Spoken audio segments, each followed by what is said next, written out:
Come in.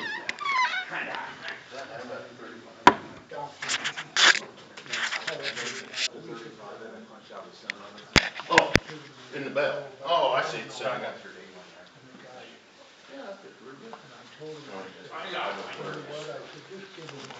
Thank you. Yeah. Yeah, in the box and put it at home. Neighbor's got a big That's very neat. That's very neat. Neighbor's Well, got a big party over we'll there. move your phone. Yeah. Yeah, so I I'm don't not know going if to you get get one, like I got one right now, I'm talking about it. Huh? When you don't get used to it. Even like when I got married, I didn't want to lose my finger. No. I said, you never know, might want to horse around. Neighbor's got a big party going Hey, on. man. How you doing? How are you? Good. Oh. Your lead online? Okay. Where's your sidekick at? He's over here. You know how, you know my name? You know my name? Sitting right on top of the coffee pot.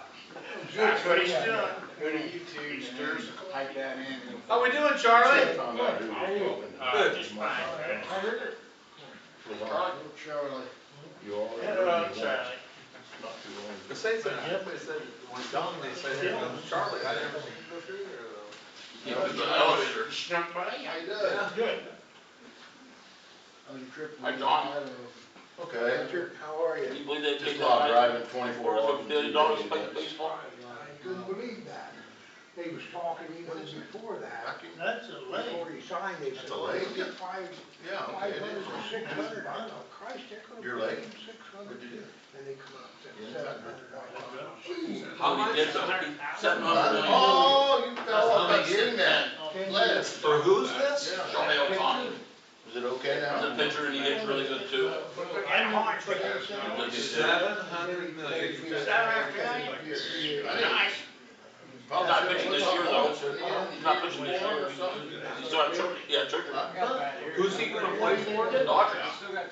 I didn't want That's what I told you. I ordered my Shohei. Our They deals. asked me if I wanted to, they get a little the same thing. Yeah. Somebody said Toronto. Toronto and San So- Francisco. I thought he was going to go to A Toronto. Money guy comes told in. me to put ice Yeah. packs on the Money. Price of beer's going up in LA, I tell you that. He got me a bucket of Coldwater, put ice in You're back. so put cold water. So that doesn't help. Well, then this thing Smart kind man. of fluttered it. Smart man. Yesterday I went and seen a guy use Richard. burdock. Yeah. You ever Yeah. use them? Two. Yeah, they Thank picked you, this sir. burdock No. She's we're chicken not running running. now, huh? and they dry. Yeah. And then when they put them on, they put them in boiling water and that activated. And they put them on there. Hey, we can make it Band-aided real up. college. Yeah. I'll be going to work. Junk I gotta be there, come 6:30. Getting this He form, put that on I yesterday, wanted to last know night, why. he said I got to change I the gotta Never water. realized that. I wanna get a meeting on this, on this Monday. They changed it to this morning. Will. They want to change the canvas new. He did a good job for it. Tonight I got to change it again. Everywhere on there. all He kinds didn't of stuff. Right. fix me up with They were some. talking about it until they lost it. Oh, okay. That helps. It's wearing me out. Yeah. So I was Gary. I've been laying around the house. But for a he'll while. probably trust me. Huh? Yeah. Lazy, but he Oh, yeah? He made a bunch of them. See you again, I'm gonna be right back, I gotta grab a napkin. I don't like it. Richard got one. What do I got? Brad, Yeah. yeah. So you're going steady with Brad now? Is that what's going on? Richard, don't be telling our secrets. Richard's going steady, John. But I better watch who I sit by. Probably not want to sit next to Brad either. He don't scare me. We can change that. I've never met this guy's I'd rather we daughter didn't, but before. I met his wife. He How's just- John? He ran around a little bit and really super nice people. Really, really nice. Yeah, they got those jerseys on sale for $40 on the Fanatics. Something that Shohei Ohtani jerseys. He keeps calling me last night, make sure I got home okay. I know. I figured you'd tell me I'm a warrior. Well, they switch it to what you are. Oh, it's a good thing, right? Is it The official reason- jersey You know too? this deal? The best one you can get, well, not the best one you can get, it's the most reasonable one you can get for the You price. know, I just let him go, and I $40. was telling my wife that, and Why is it she so wanted, cheap? remember, she Cause it's used to Christmas go. probably. And you know that money She they're said, paying, "Probably is." indirectly, Oh, we're okay. paying for that. I said, Oh, yeah. TV contracts are so damn high. You just missed it. Everything that advertises you buy, we're paying. Yep. You just misplaced it, you know. Oh, that's cute. You're gonna ruin Hey. college. It's gonna really, really change. I stayed- I mean, even more I than don't it understand has. this whole portal thing or whatever, you know, I Hi, don't Steve. How we doing? know. You if you don't play somewhere, Good. if you go to college somewhere, you don't go play. Still hanging on. Yeah, Play kick somewhere your else. ass in Kim Line. Called for snow for You you. get a full ride. Called Hi, for Greg, I've been out there for How you doing? I would imagine. It's funny. after a few, I think so many streets. Hi, Steve. Huge Yeah, town. bike trail. But the way the land is just so much different. And it's like rolling hills, not quite hills. Huh? Yeah, whatever, and so they got a farming place, and they farm it different because you're out on the erosion, you know, and this way, kind of like make it up. Yeah, and it's small, little small fields, all, of them farms, and then they, Council Bluffs, I went out there, Tuesday morning, and I was, a friend of mine's wife died. That's all TV. But, Yeah, imagine making through that. all kind of rallies, like in the end, boys, it doesn't, geez, my wife, she said, I couldn't live. I was in the hospital. She's a virgin. In basketball, it used to be just Duke, Michigan State, Kentucky. They were the ones that had to worry about. She might have, she was in Greenville. I don't know. She had to go back and run to the Yeah, something was Duke and then, yeah, I I don't didn't follow even know basketball, that. but you're right, I remember those names. I'm tired. Well, because they get, they get their guys in and they do 1 or 2 years and they don't. I don't care if you go to sleep now, they just gotta rest. Oh, we should have stopped and got Gary. Oh, thank you. Nurses that want to do it. I ain't even gotten started. Doctors called me about a week. Doing all right. How are you? Still trying to get over. No. You look like you got that kid. Glad you're here, Steve. Called me. Yeah. Yeah. Why, Steve? Hey, Steve. Just how you mind. And then I talked to him. Last week, but they got sick. And then he called me back, he said, we'll be there this week, so we're supposed to come. I told him, she knew he was coming this week. He said, she'll go. About the same. Yeah. He said, I don't know, he said. Still working with Jason? No, I went to work at Teeman. Oh, did you? She didn't say anything about it. Yeah. I am But still. he knew the church. Well, I told him to go in the back. Yeah, he said, I'm familiar. Yeah. I think that's good. Yeah. I was supposed to start Monday, so. Downstairs, I said, if you Man, I just said, I I just asked somebody. already sent money for a dog. Boy, we had a big Christmas dinner today. Got off early. Man, me, I'll send you a couple money back. That's nice. Nice. That is one nice thing about it. It's working for the right company. It's good. That's right. I worked for Marathon. Every year they used to throw Christmas main building in Finland. Put out a big spread. One son's been there 9 years, and the other one's been there He texted me also that same, oh, good, there's all. Oh, yeah, I figured. I had five. You said you can get them. I'll make them all. Sometimes I'll have to. Is that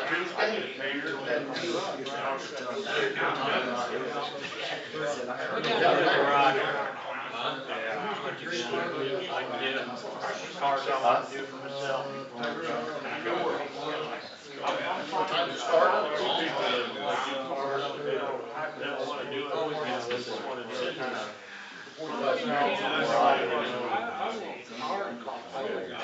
Yeah, whatever you think, 4:30, pick Charlie up. If you see $3,000, last person. Charlie at home. They screwed us. I'm thinking maybe next spring, next summer I might. You've heard Eldora Speedway. Oh, On the south of Eldora, about 2-3 miles. Depends on what color. You're down there. I heard red's the most expensive. That's golden. There's chicken houses all over the place. Yeah, but then Houston's one of the big. Yeah, that's about 3-4 miles. Somebody today, Yeah, this has probably been close to 8 years ago. I think. Yeah. Charlie, When they was building Man the and first Dave. three. Charlie's well went dry. Changed colors and everything. He had $5,000 in his Oh, truck. how many people's wells went dry? He painted Tahoe, painted that door down, painted big 24-inch wheels. So what are they gonna do? Build it? Ain't cheap to drill well nowadays. Well, I That wouldn't didn't think include the clear. it ain't even cheap to hire a carpenter. Yeah, I don't plan on putting that much money in mine. No, well, of course not. No, they I ain't. got a quote from Chapman's one a couple of years ago They to won't do hire everything I wanted done. a And they wanted like $4,000. And I said, look, it's a 2005. Why would I put $4,000 in my body works in 2005? They don't want to small companies. They want to do insurance. 2 weeks worth of work. Insurance company Does that count, does that count the materials? is to stuff It's saying spray on the knees every and then you get more time. You gotta do your homework. 32 hours. Take that. Oh, yeah, you imagine The state, $52 to $55 an hour. Oh, yeah, he did. Who does? insurance. Oh.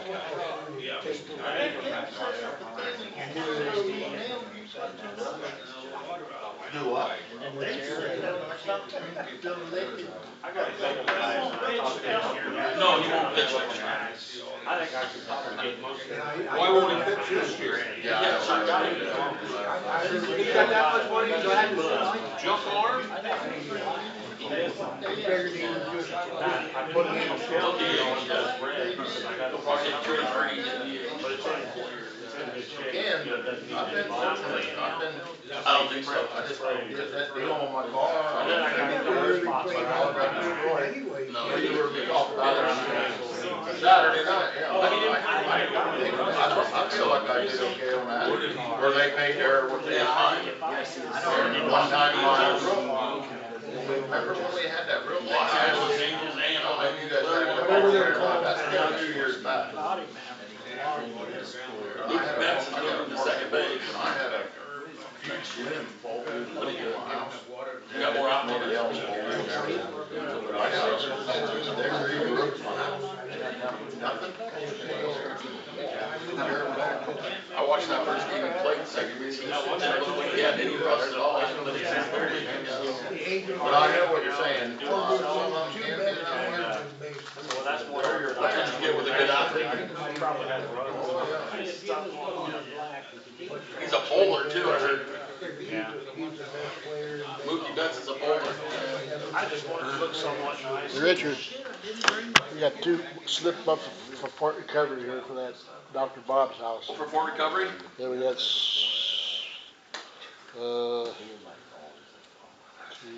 4, we got 7 people from Fort Recovery on. I don't have anybody in the ministry yet. Yeah, well. Hey, Billy. Has anybody checked on bands or anything yet? I haven't checked. no, we'll check on that. And I got, that guy gave a lead from Fort Wayne. He has a couple of friends that's on the board of directors for Dr. Bob, but I'm gonna get a hold of him. Oh, okay. Yeah, so we might be able to set us up something. Yeah, that'd be good. All right, it's 7:30. All's well. I'm Gary, I'm an alcoholic. I'd like to welcome everyone here to the Friday night group of Alcoholics Anonymous. Those who wish to open the meeting with serenity prayer. God, grant me the serenity to accept the things I cannot change, courage to change the things I can, and the wisdom to know the difference. Alcoholics Anonymous is a fellowship of men and women who share their experience, strength, and hope with each other, that they may solve their common problem and help others to recover from alcoholism. The only requirement for membership is a desire to stop drinking. There are no dues or fees for AA membership. We are self-supporting with their own contribution. AA is not allied with any sect, denomination, politics, organization, or institution. It does not wish to engage in any controversy, neither endorses nor opposes any causes. Our primary purpose is to stay sober and help other alcoholics achieve sobriety. I'll ask the president to read how it works. I'm a registered alcoholic. How it works. Wherever we see the person fail but thoroughly follow their path. Those who do not recover are people who cannot or will not completely give themselves to the simple program. Usually men and women who are constitutionally incapable of being honest with themselves. There are such unfortunates. They are not at fault. They seem to have been born that way. They're naturally incapable of grasping and developing a manner of living which demands rigorous honesty. Their chances are less than average. There are those too who suffer from grave emotional and mental disorders. Many of them do recover if they have the capacity to be honest. Our stories disclose in a general way what we used to be like, what happened, and what we are like now. If you have decided you want what we have and are willing to do anything to get it, then you're ready to take certain steps. And some of these we balked. We thought we could find an easier, softer way, but we cannot. With all the earnestness in our command, we beg of you to be fearless and thorough from the very start. Some of us have tried to hold on to our old ideas, and the result was nil until we let go absolutely. Remember that we do with alcohol, cunning, baffling, powerful. Without help, it is too much for us. There is one who has all power. That one is God. May you find him now. Have measures above us nothing. We stood at the turning point. We asked for protection and care with complete abandon. Here are the steps we took which are suggested as a program of recovery. 1, we admitted we were powerless over alcohol, that our lives had become unmanageable. 2, came to believe the power greater than ourselves to restore sanity. 3, made a decision to turn our will and our lives over to the care of God as we understood him. 4, made a searching and fearless moral inventory of ourselves. 5, admitted to God, to ourselves, and to another human being the exact nature of our wrongs. 6, we're entirely ready to have God remove all these defects of character. 7, humbly asked him to remove our shortcomings. 8, made lists of all persons we had harmed and became willing to commend them all. 9, made direct amends to such people wherever possible, except when to do so would injure them or others. 10, continued to take personal inventory. When we were wrong, promptly admitted it. 11, self-through prayer and meditation to improve our conscious contact with God as we understood him, praying only for knowledge of his will for us and the power to carry that out. 12, having had a spiritual awakening as the result of these steps, we try to carry this message to alcoholics and to practice these principles in all our affairs. Many of us exclaim, well, in order, I can't go through with it. Do not be discouraged. No one among us has been able to maintain anything like perfect adherence to these principles. We are not saints. The point is that we are willing to grow along spiritual lines. The principles we have set down are guides to progress. We claim spiritual progress rather than spiritual perfection. Our description of the alcoholic, the chapter to the agnostic, our personal adventures before and after make clear 3 pertinent ideas. A, that we are alcoholic and cannot manage our own lives. B, that probably no human power could have relieved our alcoholism. C, that God could and would if we were soft. Thank you, Richard. We'll ask Billy to read the 12 traditions. My name is Billy, recovery. Billy. 12 traditions of Alcoholics Anonymous. Number 1, our common welfare should come first. Personal recovery depends upon AA unity. Number 2, for our group purpose there is but one ultimate authority, a loving God who may express himself in our group science. Our leaders are the trusted servants, they do not govern. Number 3, the only requirement for AA membership is a desire to stop drinking. Number 4, each group should be autonomous except in matters affecting other groups or AA as a whole. Number 5, each group has but one primary purpose, to carry his message to the alcoholic who still suffers. Number 6, an AA group ought never endorse, finance, or lend the AA name to any related facility or outside enterprise, lest the problems of money, property, and prestige divert from our primary purpose. Number 7, every AA group ought to be fully self-supporting, declining outside contributions. Number 8, Alcoholics Anonymous should remain forever non-professional, but our service centers may employ special workers. Number 9, AA as such ought never be organized, but we may create service boards or committees directly responsible for those they serve. Number 10, Alcoholics Anonymous has no opinion on outside issues, hence the AA name ought never be drawn into public controversy. Number 11, our public relations policy is based on attraction rather than promotion. We need to always maintain personal anonymity at the level of press, radio, and films. Number 12, anonymity is the spiritual foundation of all our traditions, ever reminding us to place principle before personality. Thank you, Billy. I've asked Tom to read the promises. Tom, alcoholic. Tom. Use the promise. The spiritual life is not a theory, we have to live it. Unless one's family expresses a desire to live upon spiritual principles, we think we ought not to urge them. We should not talk incessantly to them about spiritual matters. They will change in time. Our behavior will convince them more than our words. We must remember that 10 or 20 years of drunkenness would make a skeptic out of anyone. There may be some wrongs we can never fully right. We don't worry about them if we can honestly say to ourselves that we would right them if we could. Some people cannot be seen. We send them an honest letter. And there may be some valid reason for postponement in some cases, but we don't delay if it can be avoided. We should be sensible, tactful, considerate, and humble without being servile or scraping. As God's people, we stand on our feet. We don't crawl before Him. If we are painstaking about this phase of our development, we'll be amazed before we're halfway through. We're going to know a new freedom and new happiness. We will not regret the past.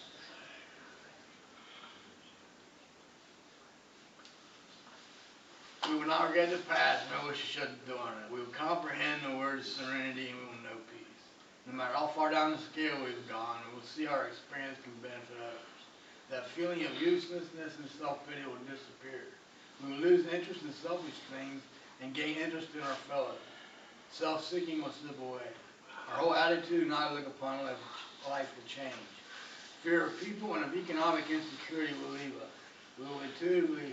We will suddenly realize that God is doing for us what we cannot do for ourselves. Are these extravagant promises? Thank God. They are being fulfilled among us, sometimes quickly, sometimes slowly. They will always materialize Thank you. if you work for them. Thanks, Tom. Did I give anybody the reflections? I can read it. Steve, you want to do it? Yeah. All right. December 15th, do anything to help. Offer him, the alcoholic, friendship and fellowship.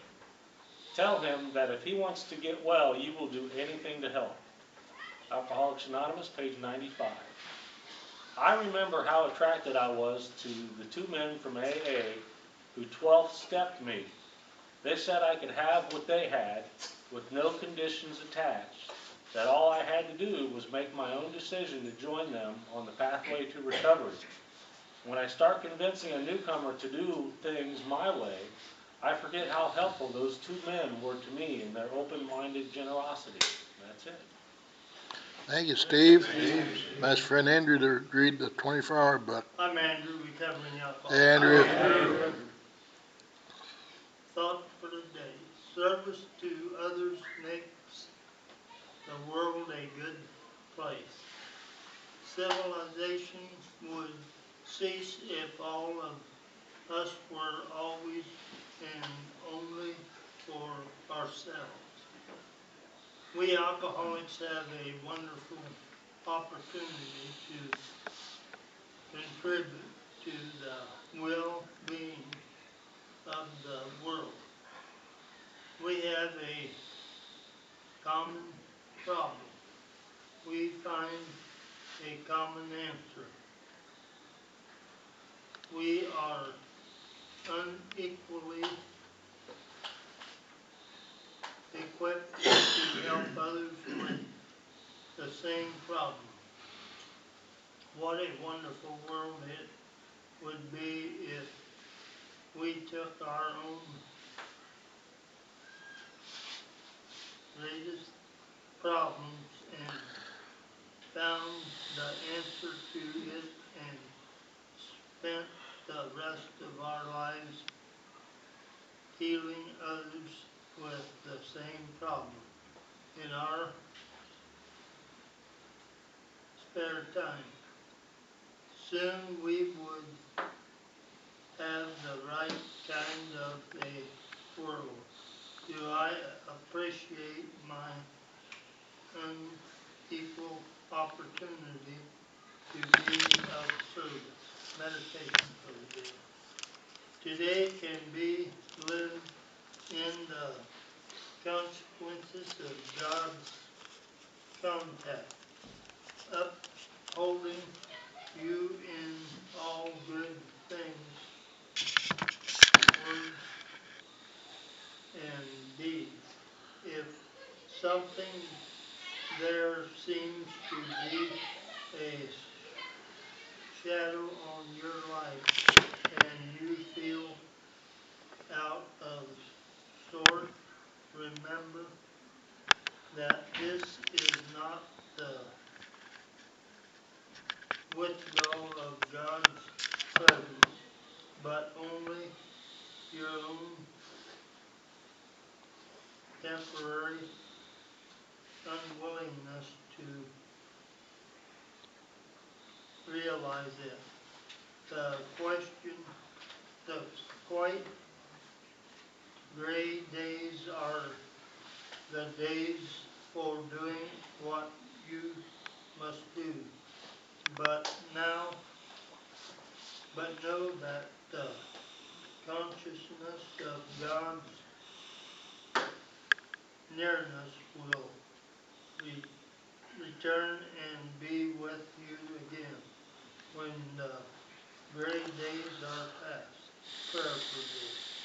I pray that I may face the dual days with courage. I pray that I may have faith that the bright days will return. Thank you, Andrew. Here in Coldwater, we have the token system. I've asked my friend Brad to give out tokens. Hi, everybody, I'm Brad, I'm an alcoholic. Hey, Brad. Here at the Coldwater Friday night meeting, we hand out tokens for different lengths of sobriety, and we start the tokens like it's suggested that we book the program. We have to start with a 24-hour token. Is there anyone here that needs a 24-hour token? 1 to 3 months, 6 to 9, 10 to a year. We do have an 18-month token. 2 to 10, 11 to 15, 16 to 20, 21 to 34. Come on, Brad. Anybody have any time they'd like to have recognized? Yeah, I got 35 last Wednesday.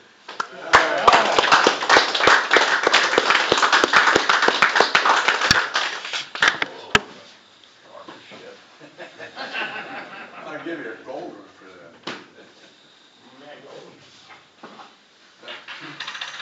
We all have today. Give yourself a higher card.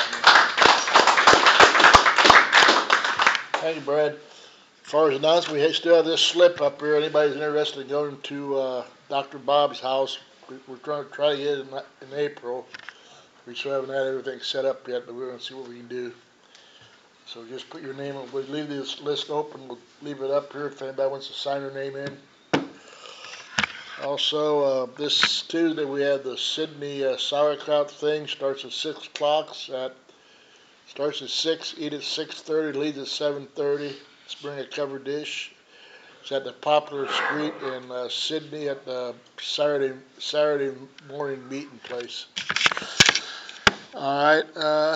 Yeah, the detail, the 230 East Poplar, you can put in your GPS. Right. And, yep. And, Fort Recovery's having a New Year's, thing.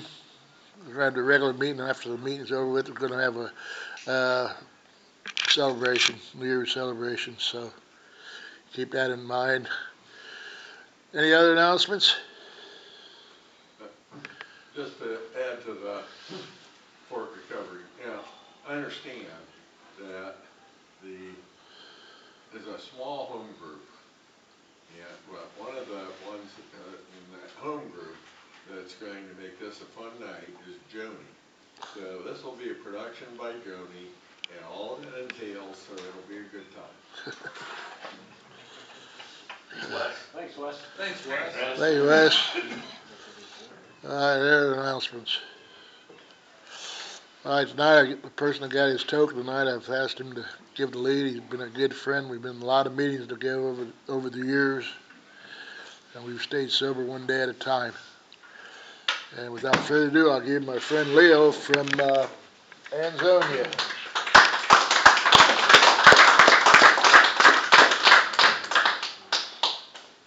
Okay.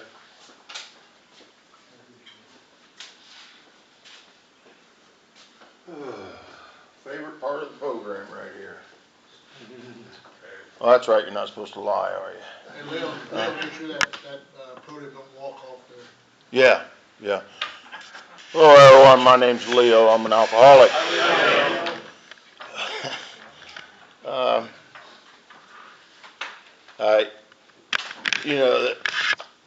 Saturday, well, it's winter time and a lot of times I don't do a whole lot of things. Me and Gary and Charlie and whoever, we go to meetings, a lot of meetings in the winter, I do anyway.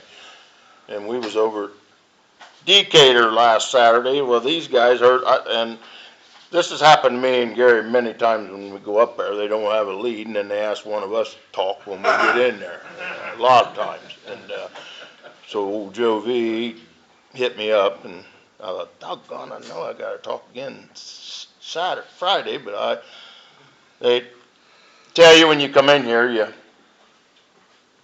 they ask you to do something, you do it, and I believe I've always done that, and the benefits have been great, and so, I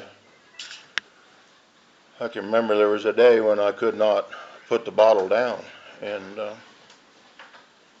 so AA asked me to do something, I do it, and so Brad and Charlie, you guys can fall asleep or whatever, but I guess I won't be able to lie. A lot of you have heard me before. Everybody knows how this goes, unless you're a newcomer. You say what it was like, what happened, and what it's like today.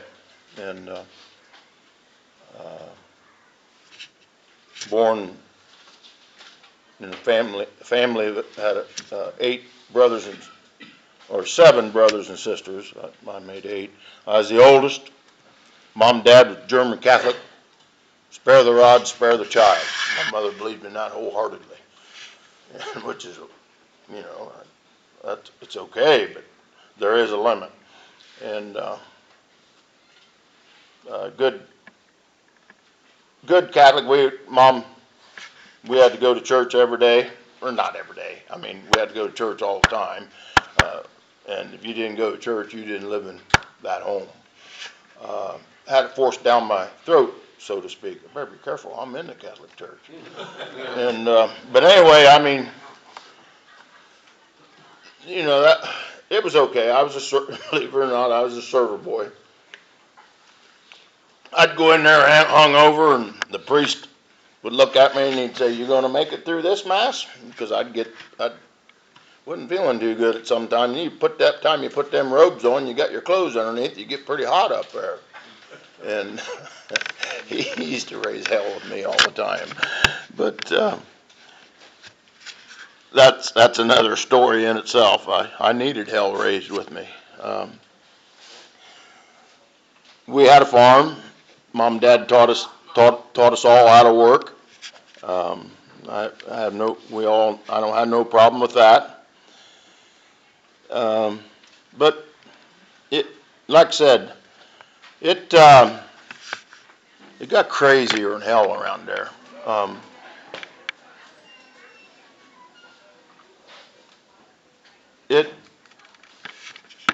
Me and Mom, we butted heads big time. And all she ever wanted to do was make sure I did the right thing. And she was not going to quit. And I was not going to let it happen. So we bucked each other all the time. And I can remember, I bring this up all the time, and then didn't even realize that it had a hell of a lot to do with being self-centered. She said, Leo, behave. She said, you got these kids, you got to show a good example for. Well, I never ever did like that part, because that meant I had to behave. I wanted no part of behaving. And it was no different if I was, and I'm still that way today a lot of times. If I'm told I can't do something, or not allowed to do something, what do you think I want to do? And I'm that way.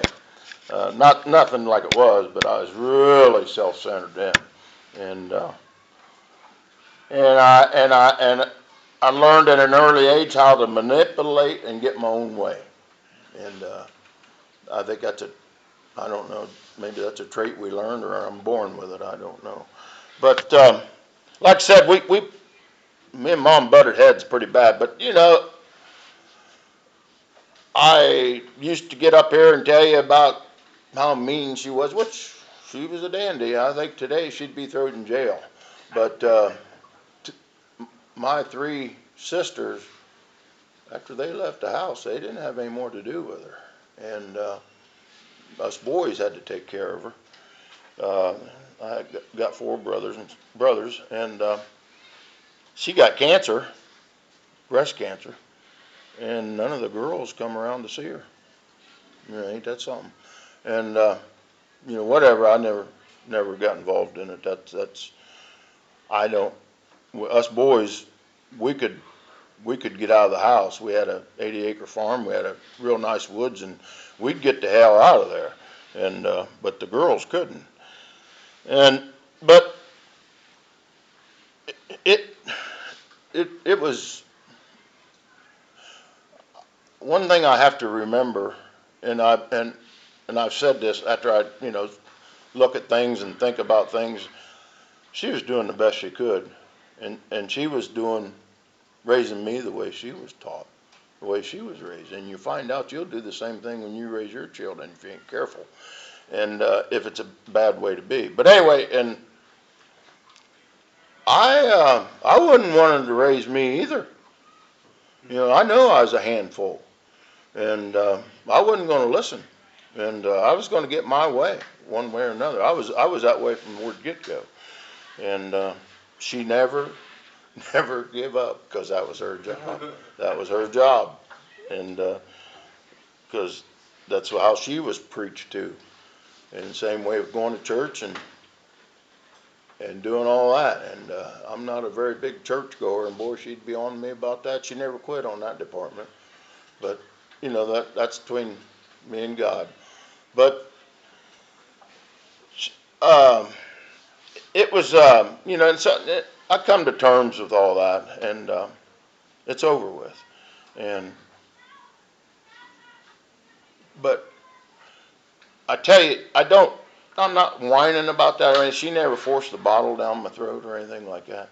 But the reason I tell you about it is because I got this one guy at school, and he comes up to me and he said, "Hey," he said, "have you ever been drinking?" Mom and Dad, they drank, but it never got out of hand. And there was always beer in the house. Well, Catholic family, German Catholics, hey, I can always remember when we'd get together with her mom's side, they'd all get so drunked up, and then everybody'd be fighting when they'd go home, but that was all the time. But anyway, that was something else. There was always, there wasn't, and I could bring, after I was so old, I could bring beer home, and I didn't even have to be 18, and it was never, it was allowed at home, and but I can, this guy, we went to, I remember my first drunk, and this guy, I went with him, and all that, I was telling you about all that crazy shit at home, and that's, excuse my language, but it was getting to me. And it all left when I started drinking beer.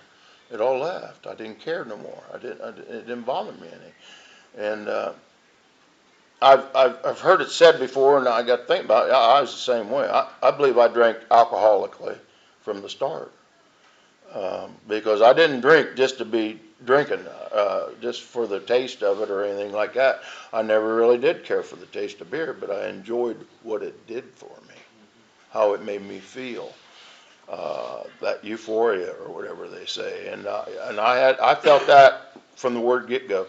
And I chased that buzz till the time I quit. That feeling that I'm talking about. When I drank after that, that's what I drank for, was for that feeling. Sometimes I'd get it, sometimes I wouldn't. And the longer I drank, the more I didn't. And blackouts from the word get-go. I had blackouts all the time.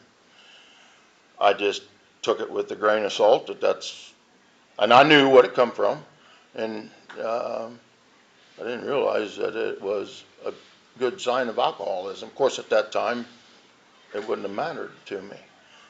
And I've heard people say before, if you was told while you was drinking, or even before you were drinking, what it was going to do to you and how your life was going to be, do you think you still wouldn't drink? What do you think? I know I would have drank still, because I was indestructible. I wasn't. You couldn't. Nothing could hurt. You think you can handle everything, and ain't that the biggest lie we tell ourselves? And I enjoyed drinking. I had a good time. I did what the hell I wanted to and whatever. And there's a couple of the guys in here that I drank with, Charlie and John over there, and we drank a lot of beer together, played a lot of cards, played a lot of pool, shot a lot of bow and arrows, and did all kind of stupid stuff. Smoked some marijuana and crazy. Enjoyed it. And I don't think we ever had a crossword, did we? Of course, I knew better, as strong as you was, but we had a lot of fun. Been good friends forever. And but I like I say, I really enjoyed that fast life. I didn't excel in school. I passed everything, just enough to get by. I enjoyed playing sports. I did okay in football. I had chances to go farther, but I'd already chosen a career. Once I started on that drinking, that's what I was going to do. And I had colleges calling or texting or sending me, texting, they didn't even have that back then, sending me letters, but I'd just throw them in the trash. Dad used to really raise hell about that. And Dad was the only sanity in that household. And me and him got along good. And sometimes I think about the things that I said and did once I started drinking to him, and very ashamed of it. But I know today I've made my amends, and I'm okay with it today. I'm sure he is too. But he died when I was 18 years old. It was a farming accident. Well, I was still living at home then, and then it really got crazy. And but I lived that fast life for a long time, and if you drink long enough, and if you're drink alcoholically, there's the deal. If you drink alcoholically, you'll go through your friends. And I managed to do that to a lot of them. You'll say something you wasn't supposed to, or they just get tired of being around a drunk. And you will find someone else that drinks like you, if you're an alcoholic. And because they're just okay with it because they drink like that. And I did that. I did that. And eventually you'll go through a lot of friends. And, that, I look back on it today and I've seen that in my life. But I really, really enjoyed that fast life. Some of my friends got married and, I didn't have time for a girlfriend or whatever. Oh, I had your one night stands, but girlfriend just gets in the way, and they're going to try and tell you how to live, and nobody's going to tell me what to do. And I'm not. A lot of this stuff I'll tell you and I bring up, I'm not proud of any of it, but that's how I was. And eventually, like I said, your friends get married, and the younger groups in there and whatever, but I was getting tired of it, I guess. And so I decided to get married. Boy, what a mistake. If you don't quit drinking. You can't mix drinking and marriage. It don't work. And but if you're a drunk, you think you can. And I found this lady and we got married. I'm still married today. Now I've say this sometimes, and I don't know, but I feel like I'm a fortunate alcoholic, if there is such a thing. I've never lost my wife. I never lost a job from drinking, and financially I wasn't in the bestest of shape, but I wasn't, I was okay. And so like I said, I was lucky in that department, I guess. I don't know. Hell, I don't know. But I met this lady. She's clear over in Winchester, Indiana. Nobody around my area I was going to get married to because they knew me. And that's the truth. And because I caused a lot of problems. I love to fight. And that was the alcohol and the group of people we were in with. And I'm proud of any of this stuff. And because by nature I'm really not that way. Press the right buttons, but anyway, it goes. And so I married this lady. She had 2 children. She'd been married before. And then me and her had 2 of her own. And I told her when we got married, I said, there's 3 things you don't mess with. And this should have been a red light to her right off the bat, but when you're in love, you don't pay no attention. And I said, don't mess with my drinking. I imagine that was the first one I told her. Don't mess with my hunting. I love to go hunting and fishing. And don't mess with football. I love pro football. And she didn't. And for 10 years, but she never messed with it. But in them 10 years, she watched me go down the tubes. She watched me drinking myself to death. And of course, naturally, I didn't look at it that way. Well, she used to drink and party with me. And then, like I said, after a while, she knowed she better pull back. She wasn't no alcoholic like me. And she started working on me about quitting drinking. Well, it got out of hand, or it didn't get out of hand. It just got a little bit heated a lot of times. She'd leave, she'd come back. She'd leave again, pack everything, take the kids, and she'd come back. I don't know how many times she'd done that, but that's something children don't need to go through. And just to be blunt, I put that family through hell. That's all there was to it. And I'll sit up here and tell you that I'd sit up here and tell you I worked 2, 3 jobs all the time, which I did. And but it was to put clothes on the kids' back and feed them. Well, yeah, some of that's true, but I worked like that so I could protect my supply. That's exactly what I did. And we'd go to the grocery store with a little short of money, but when you're raising 4 kids and her ex-husband didn't pay no support, and you're the only one working, we got by. But you don't have a whole lot of extra money. Matter of fact, you don't have much money left over at all, but I always had enough money to protect my supply. I always had enough money to buy booze. Like if I'd go to the grocery store, if we needed a gallon of milk, I'd buy a half a gallon and a 6-pack of beer. Of course, that wouldn't go far. I'm sure I bought a 12-pack instead of a 6-pack. But that's how I was. That's how it was. You're going to protect your supply. You're going to make sure you got enough money to get that buzz. And we, you know, we went through the ups and downs and all that, and she was watching me go downhill, down that drunken path. And see, her first husband was an alcoholic. They say that's why she felt comfortable with me. She's used to another person and acts like an alcoholic. And I believe that. I believe that. And, but basically the lady saved my life. And you know, like I said, she'd work on me and work on me and work on me about quitting drinking. And so I said, okay, I'll give this thing a try. And for 2 weeks, I remember this distinctly as heck, I didn't drink, didn't smoke, and I used to grow my own smoke. I had a bunch of it. But anyway, it's what farm boys do. I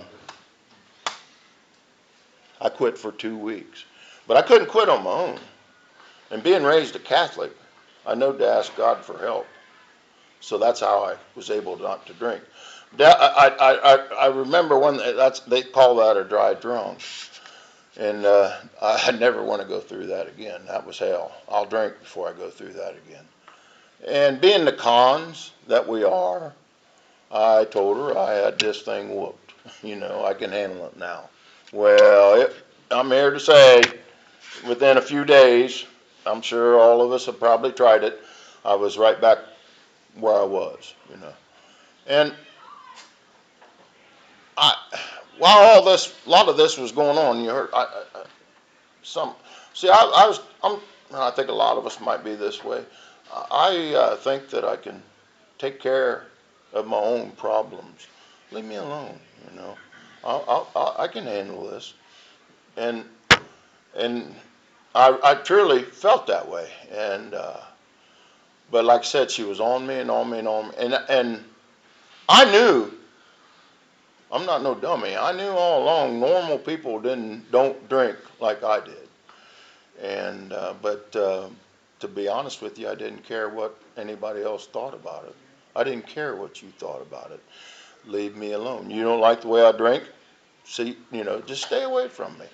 And like I said, I'm not proud of any of this stuff, but that's how I was. And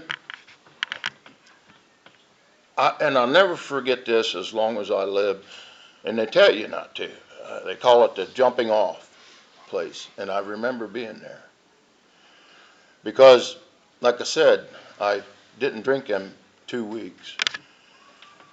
And I realized I can't quit drinking. And I knew that what the outcome would be if I thought, son of a gun, what do you do? You know, I didn't know anything about AA. The only thing I knew about AA was we made fun of them in the bars. You know, Mom and Dad at 16, 17 years old tried to get me to do something about my drinking. Sent me to some counselors. I think it was here in Coldwater somewhere. But naturally I just clammed up. I didn't say anything. But I wasn't educated on what I was going to do about this problem. And I can remember sitting on a dirt pile I had out at my farm, and I just started bawling like a baby. Now, see, men, I don't show my emotions like that very often, but I felt helpless, hopeless, lonely, and I had no answer. I had no answer, and I thought, what am I going to do? You know, And I tussled with that for a long time, and she wasn't going to give up. And I'm out in the barn working, and she says she'd been talking to these people. Well, right now I'm mad because somebody's in my business, and that type of person I was, and I'll put a stop to that crap. And anyway, and I said, oh, you have? I said, well, who's this? And it was Al-Anon. Al-Anon. I didn't know what Al-Anon was, so I didn't know who in the hell I could go to have a little talk to about this stuff. And I thought, Al-Anon? Well, I know today, Al-Anon and her sticking to her guns saved my life, because I know I'd be dead today. Because by the time I went into the treatment center, moved a little ahead, my liver had been damaged, my skin was yellow, I reeked with alcohol. She called one of my really, really good friends while she was going through this, trying to get me to stop. And she said, would you talk to Leo about his drinking? He said, are you crazy? And I didn't know anything about this. He told me about it. And then he did tell me that, me and him worked together all the time. We was both hard. I was hard worker, but heck, I worked, like I said, I worked hard to keep my job, and so I had money to buy my beer. And but he made the comment that he could just smell the alcohol, sweat coming out of my body. I mean, we'd go out at dinner time and get a 6-pack of beer and Hooters and come back in and be blitzed, but I'd have most of my work done already. And one of the reasons probably why I didn't lose my job was the guy that owned the factory. I worked there 40 years. He was a recovery alcoholic himself. They used to let people go home or take people home because they'd had too much to drink. And maybe that's why, I don't know. I'm just very fortunate in that department. But I was with this one friend of mine, and we was deer hunting, and I get this call. Just tell Leo not to come home yet. I'm moving. I'm leaving. So here we go again. Well, this time when I got home, I knew she meant it, because she'd brought it up. She'd talked. This, like I said, had been going on for a while, and I told her. I said. She said, "What can I have?" And I said, "Well, whatever ain't paid for. Just leave here. And you can take the rest, because I'm about to pay for it too anyway." That's this alcoholic thinking. And that's what she done. And I knew she meant it. And so, hell, that just left more time for me to drink, And and things, it went on. And I went to work that week, and nobody was there again. She knew my schedule. She knew what I did at dinner time. So she'd be out there in the parking lot waiting on me. And she'd say, "You go get help." That was a deal. She wanted me to go to a treatment center. I said, "You come home." And this went on all week long. And then she said, it was Friday, she said, "How about coming over and make supper for you?" I said, "Well, okay." And believe it or not, I wasn't eating very good. All I was doing was drinking. And I hadn't seen my kids for a while, for a week. And so I went over there, and I thought, I walked in there, and even though I was that way, it's my job to take care of this family. My job to take care of these kids. My job to make sure they got a warm house. My job to make sure they got food. My job to take care of them. Well, when I went in that house and I seen how they was living, I couldn't hardly take it. I mean, wasn't living terrible or anything like that, but it was nothing, way I thought it should be, let's just say. it was in, well, it was in the middle of winter like this, naturally. And their mom and dad was remodeling a house in Winchester. That's where, her parents were from. And real tall ceilings. They had them kerosens they was heating it with. Didn't have a refrigerator. They had keep coolers, because that's something she didn't take with her. And I looked at all this and I said, oh my God, look what I've done. That was a hard pill to swallow.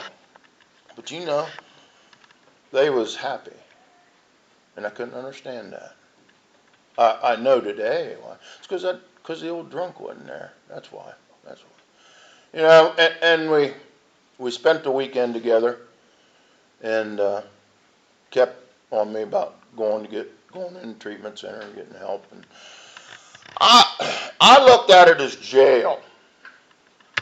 And I'd been in jail, and I didn't care for nothing about it. Charlie says, oh, it wasn't that bad. I was in Coldwater. Oh, that bullshit. I don't want to get locked up. This whole country boy don't want to be locked. I don't care who's in there. I don't want nothing to do with it. I lose my freedom. I'm not very good. And that's how I looked at it. And I said, no. And I bucked her clear to the end, and I left. And I look back on it today, and I had to get this last drunk in. I guess that's what it was. And my tolerance level was real low by that point. And where they say, I never really could handle a lot of booze anyway. And but it, like I said, it was getting to where it didn't take a whole lot anymore to get me liquored up. And they say that's how alcoholism works. Your tolerance level will start going down. And so, and I met this friend of mine at the bar that I went to. I went to the wagon, what is that called? The Wagon Wheel? Yeah, there in Burgettsville.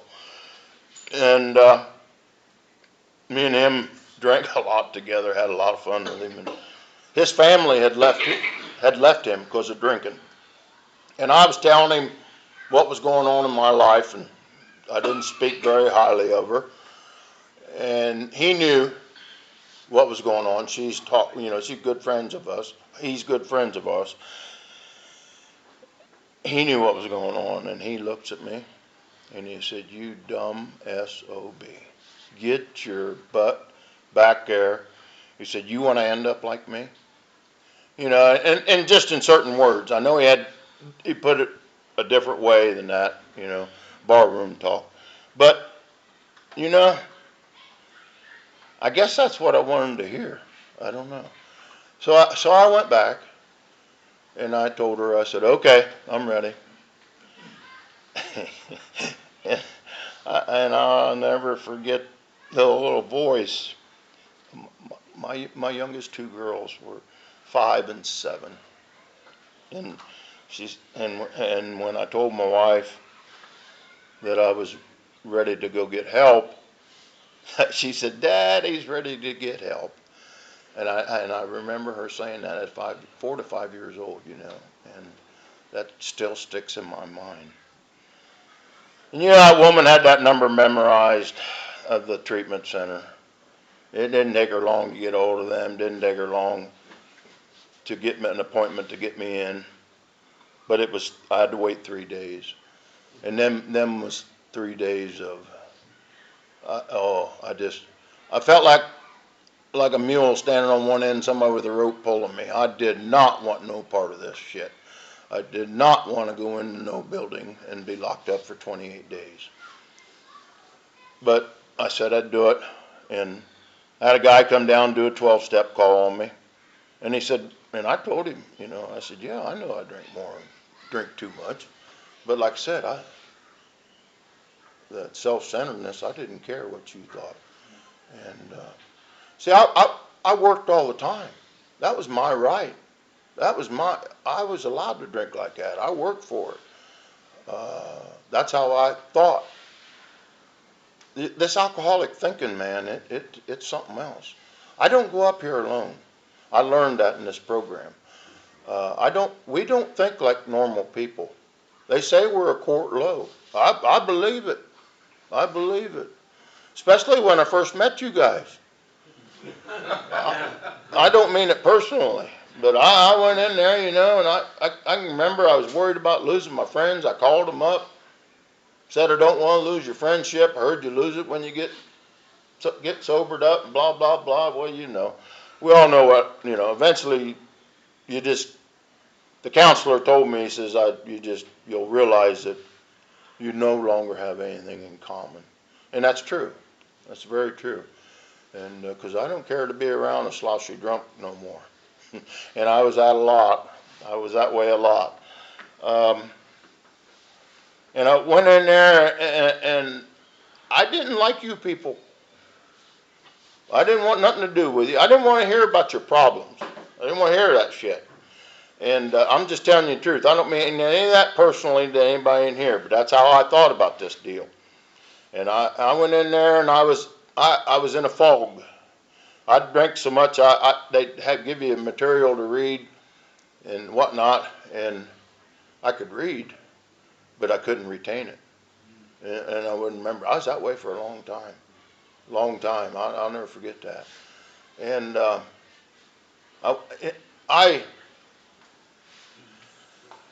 they educate some of you. There's a lot of them that didn't go to treatment centers, and that's fine. Whatever works, works.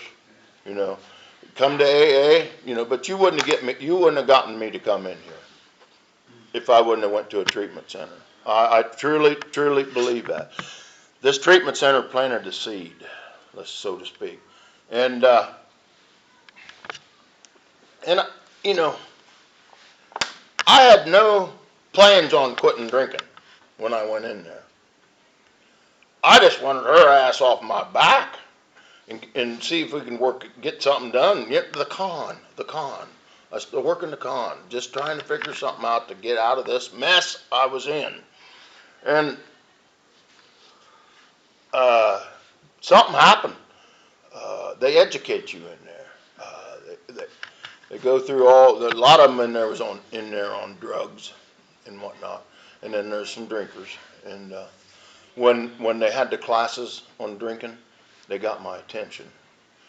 They had a blackboard about like that, maybe not quite as big, and they had it wrote your characteristics of an alcoholic. I wished I'd have wrote it down or still had it today. I can't remember exactly what all it was. Some of it's, like I said, you protect your supply. When you're at work working, you think about when you get off work getting that drink. Oh, yeah, I thought about that all the time. Yeah, because I went straight to the bar. I'd drink whatever I needed and then bring me a 12-pack, go home, and sometimes I'd finish a job or just keep on going. And, I mean, they had me to a T up there. I mean, it was me. The way I felt, the way I thought, the things I did. And I thought, God damn, maybe there's something to this thing. And at first I thought, she called them. She told them. And then, you know, I know better than that now today. But that's how, like I said, I don't go up here alone. And that's that alcoholic thinking. And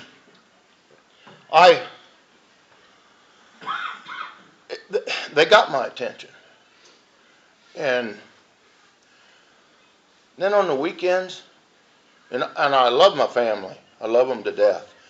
That's one reason why I went in there, because I couldn't stand losing them. I couldn't handle that. Couldn't handle it. And they'd bring my daughters, stepchildren in, and then that was nice to see them. But then again, too, when they left, it was terrible the way you felt. And the counselors would be there, and they'd say some things, and they're smart. They know how to push buttons. And one thing that really, really got me was my oldest daughter, and I didn't mean to embarrass these kids. I didn't mean to do what I did, but I'm alcoholic.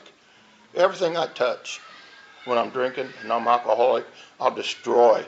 I'll destroy relationships, friends, I'll wreck cars, it's just the things that alcoholics do. And my 7-year-old daughter, and like I said, I didn't even recognize that I did this stuff. And, she said, the kids couldn't bring friends over because of me being a drunk. They never knew how I was gonna be. And my daughter, she said, like I said, he was asking her, I forget the question and how it all went, but anyway, her answer was, well, I told, she wanted to have a friend over, and she said, I told Mom, I'll pay attention, I'll look out the kitchen window, and I'll see what kind of mood Dad's in. And if he's in a bad mood, I'll make sure me and my friend goes upstairs, and if he's in a good mood, I'll just leave him downstairs, and it'll be okay. And I thought, oh my God. That about did it. I thought, a little kid like that. And I thought, how in the hell could I be like this? And I've heard people say, oh, they seen a bright light or whatever, or I don't know. Everybody's got their own. I can't sit here and tell you why I decided to quit drinking. I don't have a clue. I know where it all come from, my higher power. He put people in my life to have this to happen. They had two guys come up there from the Fort Recovery meeting. He sat in there, and I was my same old stupid self. And he looks at me. The one of them looked at me and says, "I can tell how you're going to be." And he said, "You're not going to ask for help." And he said, "You need to learn to ask for help in this program." And he said, "Or you ain't going to make it." And I thought, oh, bullshit. Well, anyway, but he's right. I had to learn how to ask for help in here. That's something I never thought I'd ever do. And I remember going to my first AA meeting. They let us go to AA in there. And I seen it. And I can't sit here and tell you what it was, but I seen it in their eyes. We went to an AA meeting down in Dayton. I sobered up at a place called Good Sam. It ain't open no more. They don't have a whole lot of treatment centers anymore. And I seen it in their eyes, peace and serenity. That's what I seen. I didn't realize it at the time, but I knew I wanted it. That's weird. And I knew I wanted it. And I heard less than 1 out of 10 make it. And I decided I was going to be that one. I wasn't going to, nobody's going to, they told me to read the big book, and I read the big book. I watched these guys get out of there. I told you I hated to be locked up. I didn't like being in there. And I thought, well, God dang, maybe it's because of the stupid mind, alcoholic mind thinking, because they're doing a good job with they give us studies and stuff to do. So I thought, well, I'll work hard on it too. Well, all that did was help me get educated on this program. The only reason they got let go, it wasn't because they did a good job. It's because they didn't have good insurance. They wasn't going to get their money. I had good insurance. I wasn't going nowhere. I learned that one, but that's okay. Worked out okay. And I bring this up a lot because I still struggle with it a little bit today. The counselor said, or somebody, I can't remember where it all come from or where I heard it first. They said they're grateful to become a recovering alcoholic. That pissed me off because I was, and I still am, so ashamed of the way I was, the things I did, how I treated people. So ashamed. And I am not grateful for any of that. Now that's how I looked at it. And I know what they mean today, but then again too, there's a lot of pain and misery there before I sobered up. And I caused it all.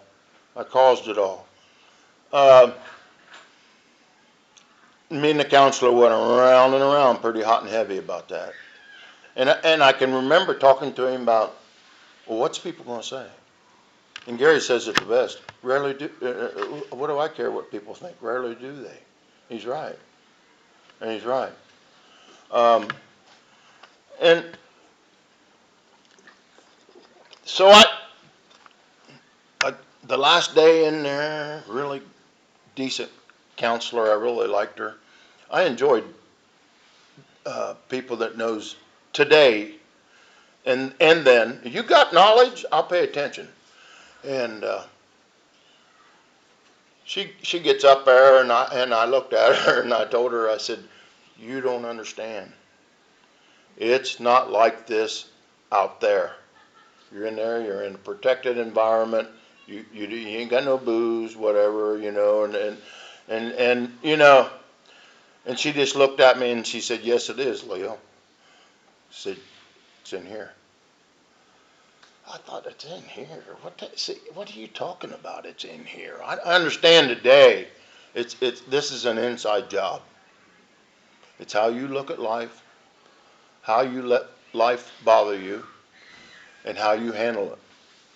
That's where your peace of mind comes from in this program, in the steps. And I got out and I didn't know. I look back a lot of times. I was full of anger, and I hated that lady because she'd made me quit drinking. I'm talking about my wife. She took my best friend away, and I hated her for a long time after that. Eventually that subsided. I think a lot of that comes with age, and maybe you wise up and realize you needed to quit drinking. But at that time, I didn't look at it that way. And I remember my brother saying,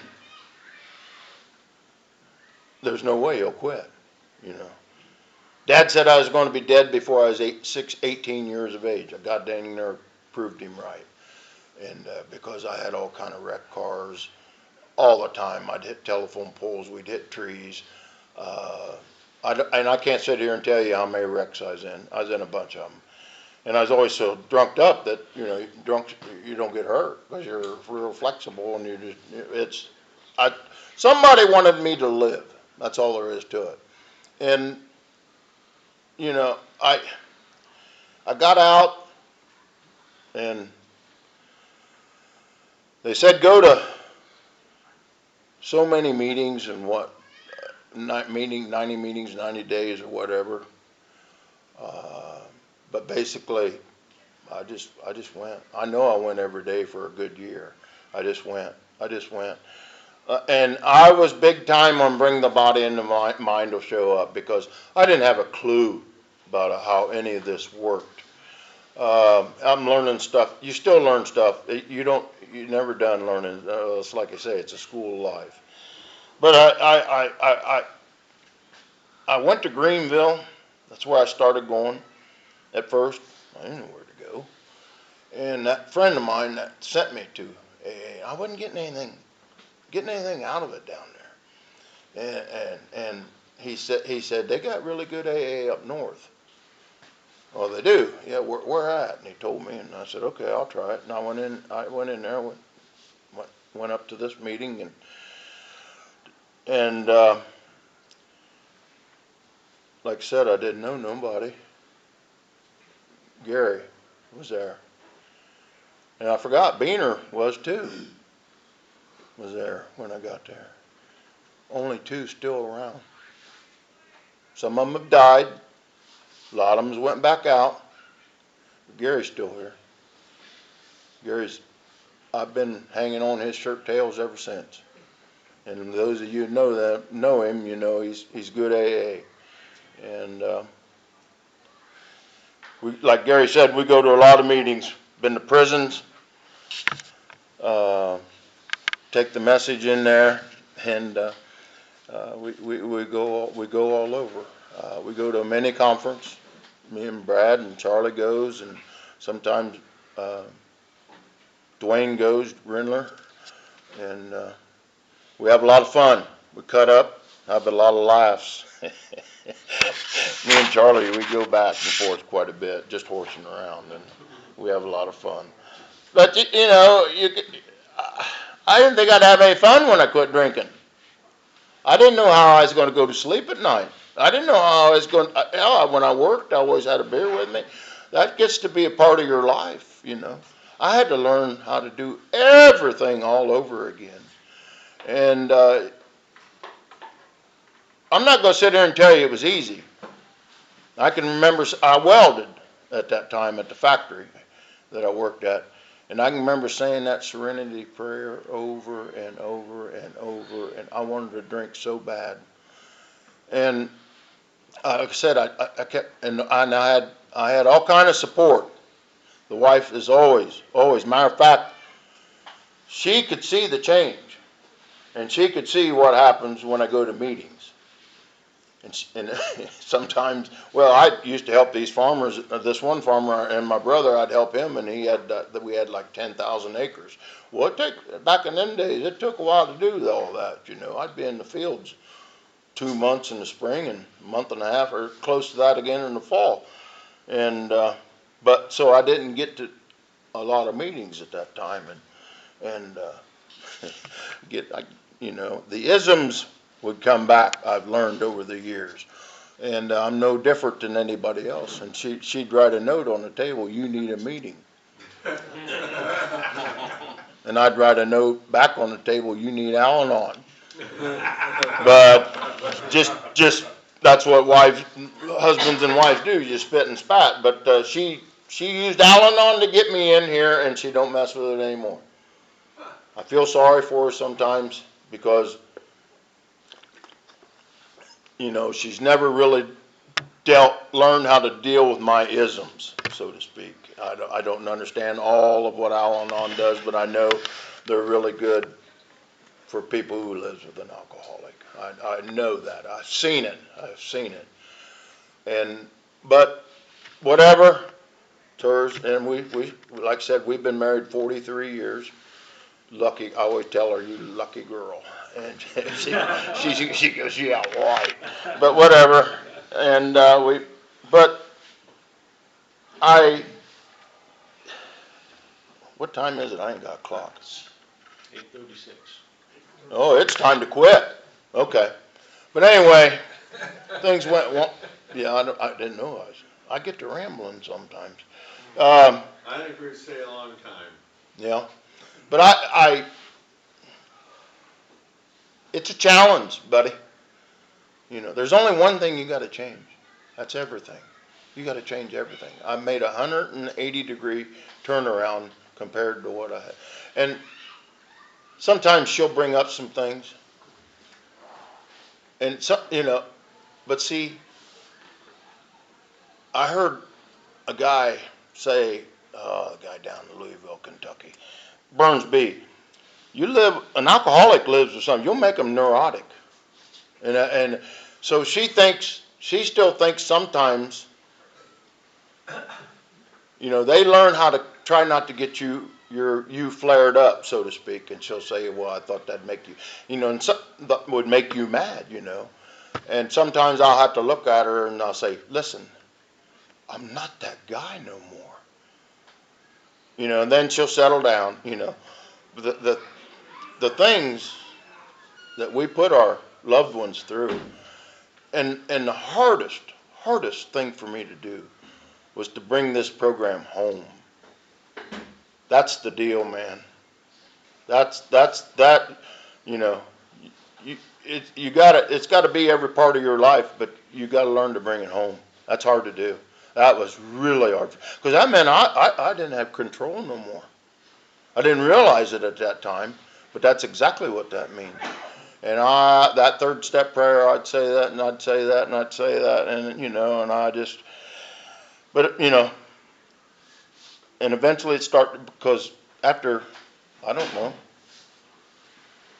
it'd been a span of a few years. I hadn't been drinking or anything, and she was going to leave again. Because all I'd done is stick the plug in the jug. I never changed who Leo was. That was hard. And because I still wanted things my way. And if I didn't get them my way, I told you I was manipulative, and I learned how to get my way. And that's not the way to be. And so, it's just you got to work the steps. I did all that. got me a sponsor. I've been through about 2 or 3 of them. You've been in here long. I come in here at 33 and I'm 69 now. So I've been in here a few years, and you be in here that long, unless you pick a sponsor that's real young, they're gonna die on you. That's always hard. That's always hard. I've had about three of them die on me. That one was Bill Travell, Gene Yance, Bill Patton. That old Gene Yance, he was something else, but they helped me out a lot. And Mike Hoser, that's right. I think he's still alive, but he don't come to AA much anymore. You got to learn a balance. You got a family. You got to spend time with your family. That's what I sobered up for. And I sobered up for me, but I mean that was one of the reasons. And you know, I always end it with, I heard on a CD one time where a guy, they told him, if you wrote down on a piece of paper what you expected, I'd have shortchanged myself big time, big time.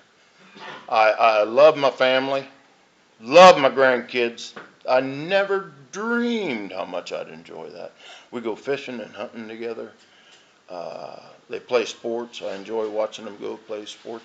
I never ever thought about that, and it's a good life. Our family's growed.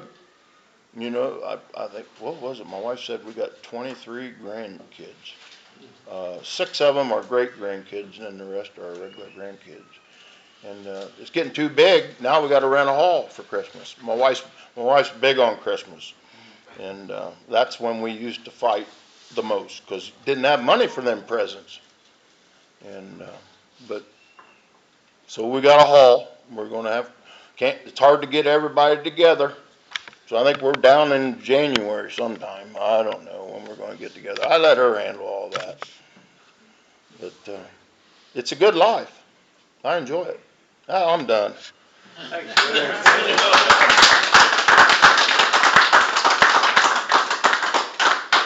Thank you, Leo.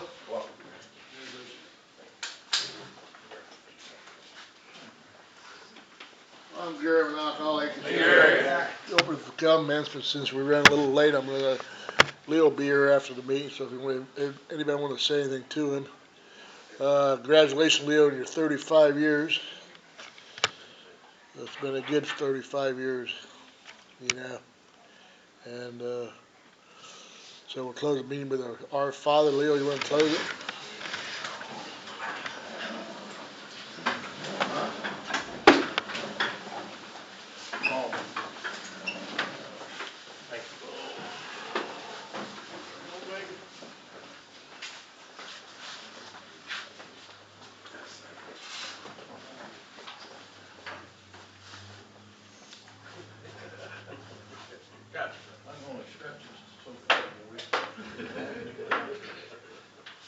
Gary's got short arms, so.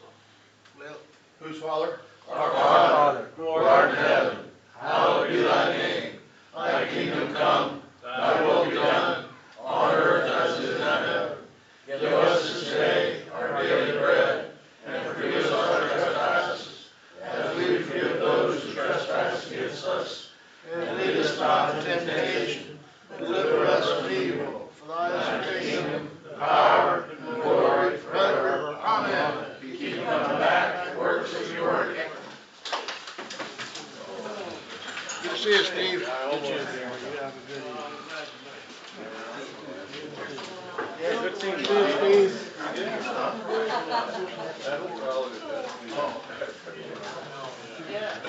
Where do they put the trash can this week? Okay. Yeah.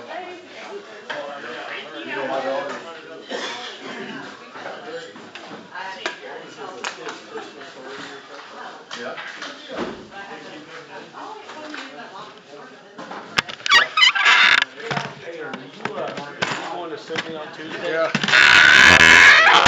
Leo's driving. Oh, okay.